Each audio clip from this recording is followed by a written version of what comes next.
Eccoci qua. Allora, vediamo un po' una slide riassuntiva dei vari aspetti, così anche voi la mentalizzate, a parte che poi queste locandine, queste slide, questi opuscoli, peraltro avete degli opuscoli molto interessanti, sono a disposizione presso le sedi della Diconsum. Allora, abbiamo le varie voci. Leggi la bolletta e controlli i consumi. Prima di tutto, vero Presidente, controllare sti benedetti consumi. E soprattutto leggere la bolletta, questo è fondamentale. La bolletta è un po' la carta d'identità del rapporto di fornitura, troviamo tutte le indicazioni necessarie non solo per capire se correttamente è fatturata, ma anche per capire i nostri consumi e se paghiamo il giusto. La bolletta quindi deve essere aperta, consultata, se non si è in grado di reggerla da soli si può chiedere aiuto alle associazioni di consumatori, però non dobbiamo prenderla e buttarla nel cestino o chiuderla dentro lo stipetto, dobbiamo aprirla e visionare soprattutto una cosa, cioè le letture. E quindi fare l'autolettura. L'autolettura nel caso in cui non siano effettive, certo. E quindi siano letture presunte, in modo tale da mettere il fornitore nella condizione di fatturare quello che è stato consumato dal nostro contatore. Questo naturalmente vale sia per l'energia elettrica che anche e soprattutto per il gas durante il periodo invernale, durante l'anno termico. La interrompo un attimo, credo che abbiamo una telefonata. Pronto? Pronto, buongiorno dottoressa, sono Sebastiano da Abano. Prego. Io volevo collegarmi sul fatto di tutti questi signori che chiamano, che danno delle offerte. Sì. Ora io dico, io capisco che una non bisogna mai dire sì a telefono, però ci sono parecchie persone purtroppo anziane che magari dicono sì e questi vale come se un contratto. Ma è una cosa che è veramente in uno stato soltanto stupido di fare queste leggi. Perché già quando tu dici sì, già ti fanno il contratto, per me non sarebbe valido. Infatti molte aziende sono state denunciate dalla Guardia di Finanza per il semplice motivo perché facevano i furbi, se ne approfittavano delle persone anziane, perché il furbo c'è sempre purtroppo di turno. Ora io dico, quando una riceve la chiamata dovrebbero dire benissimo, vuoi fare il contratto? Benissimo, sì. Ti mando la documentazione, me lo firmi e me lo invii tramite mail, tramite raccomandata. E allora dovrebbe essere valido il contratto, non quando dicevi una chiamata. E io dico, i servizi di consumatori, ma queste cose perché non si lamentano, perché non denunciano tutti questi abusi adesso che sentiamo, fanno di tutte queste persone? Certo. Grazie dottoressa e buongiorno. Grazie signor Sebastiano della sua segnalazione, risponde subito il Presidente. Certo, sono pienamente ragione Sebastiano, purtroppo questa è una delle grandi criticità del nostro sistema, diciamo, di tipo commerciale. Noi come associazione ci siamo battuti molto per segnalare gli abusi, le pratiche commerciali scorrette e in effetti una modifica della normativa sarebbe auspicabile, però noi ci troviamo purtroppo di fronte a un contesto in cui si rende sempre più facile sottoscrivere contratti, perché si dice che così l'economia gira, che dopo non è vero, perché succedono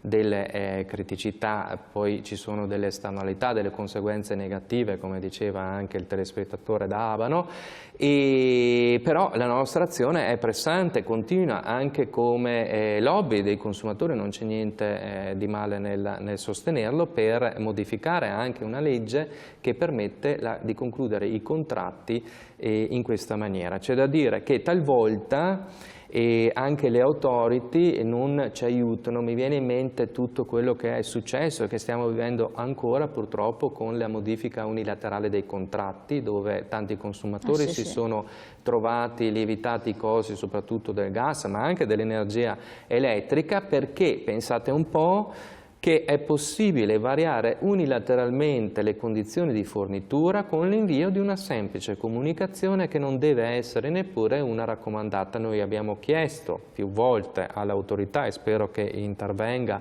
in queste settimane se non in questi mesi, per modificare questa procedura. È sufficiente un'email, è sufficiente una comunicazione scritta ma non con avviso di ricevimento per da lì a 8 giorni desumere che ci sia l'assenso del consumatore e cambiargli le condizioni. Ditemi voi come ci si può difendere e come noi consumatori possiamo, associazioni di consumatori, difendere i cittadini. A livello normativo, è vero, bisogna intervenire. Altro messaggio, vi ringrazio per queste informazioni utilissime, le trovo anche sul vostro sito, grazie. Assolutamente sì, che è adiconsumveneto.it.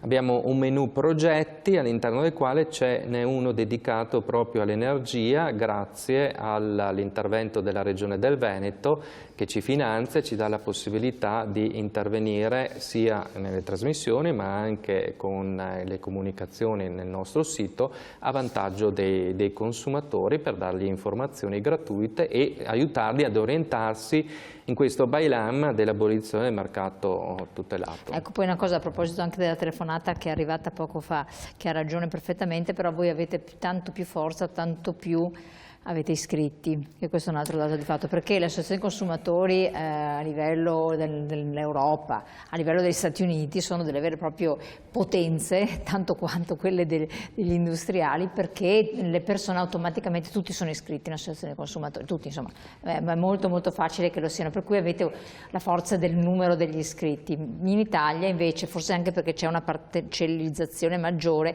però non è così come formamenti, uno va se ha convenienza, per lo più se no si rivolge all'avvocato o lascia perdere, siamo un po' più arrendevoli anche, no? Questo è perfettamente vero, sono le nostre criticità del nostro settore, un po' la frammentarietà e il fatto che il consumatore si rivolge a noi quando è in difficoltà, che è giusto che lo faccia, noi esistiamo certo. per questo, però sarebbe anche auspicabile una maggiore adesione ideale alle nostre lotte e ai nostri interventi per supportare la nostra azione.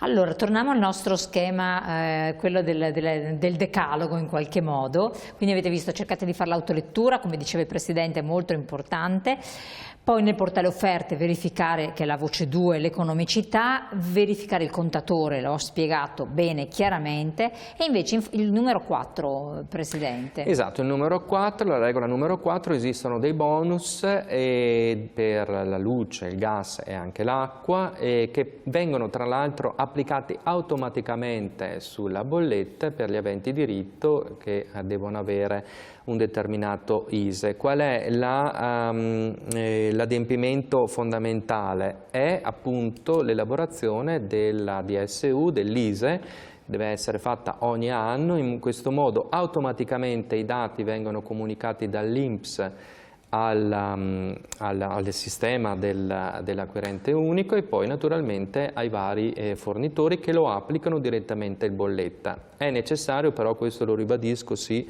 di farla periodicamente, ogni volta l'ISEE, il calcolo dell'ISEE tramite i CAF, tramite i servizi che redigono questa attività, perché è l'unico metodo per avere la possibilità di qualche sconto, non saranno degli sconti altissimi, però comunque aiutano ad abbassare l'entità della bolletta.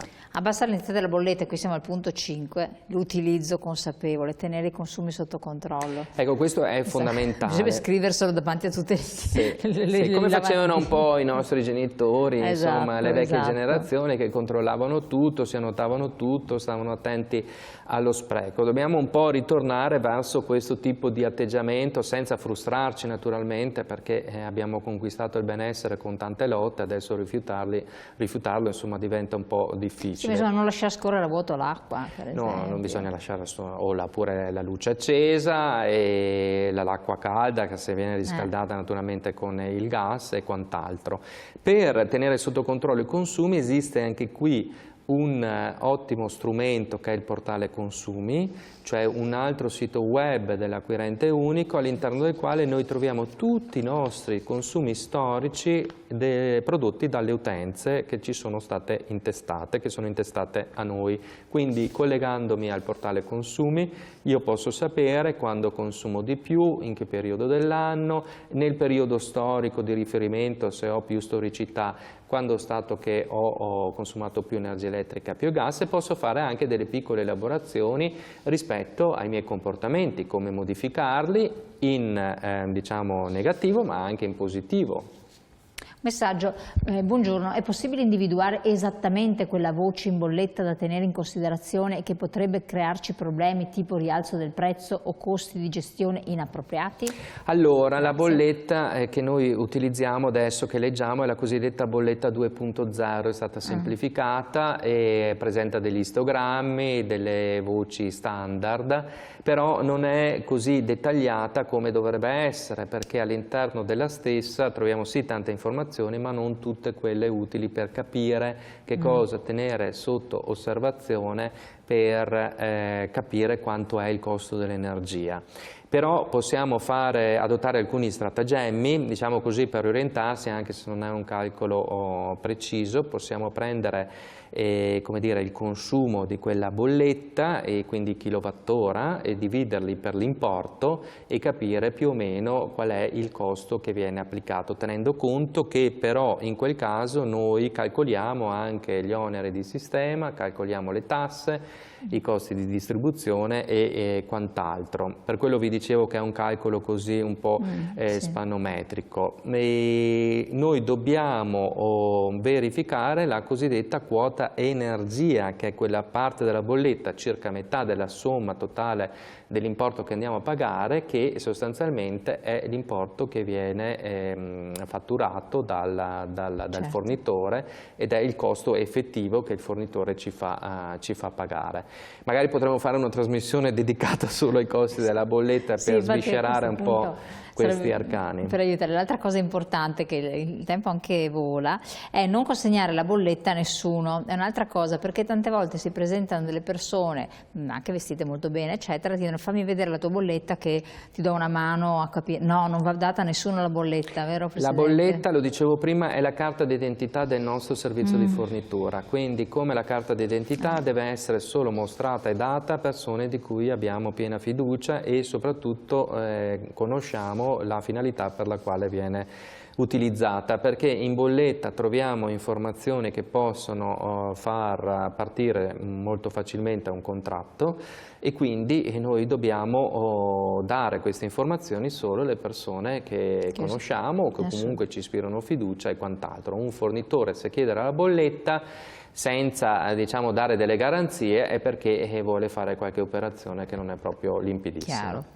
Per quel che riguarda i contratti conclusi a telefono di cui parlavamo prima con il nostro telespettatore, sono sempre annullabili però? Assolutamente sì, posso esercitare il cosiddetto diritto di recesso. Questo è il punto 9 della vostra scheda? Assolutamente, ovvero mandare una comunicazione di disdetta anche fatalmente quando ricevo il contratto e quindi quando so chi è la mia controparte, perché tante volte a telefono non so con chi parlo, inviando una comunicazione che tra l'altro la modalità di invio, il modulo per esercitare il diritto obbligatoriamente deve essere dato al consumatore ed è allegato al contratto. Tutto per iscritto, anche i reclami devono essere fatti tutti per iscritto, ricordiamo, con PEC o raccomandata? Allora, la cosa migliore sarebbe un mezzo tracciabile, però non tutti hanno la PEC, come non tutti hanno lo SPID e quindi a volte lo stratagemma potrebbe essere quello, però è un po' uno stratagemma, come dicevo prima, abbastanza lasco, è quello di mandare magari la mail che inviamo al fornitore anche a un altro nostro indirizzo in copia conoscenza nascosta o in copia conoscenza, in modo tale di avere quasi la certezza che è stato inviato.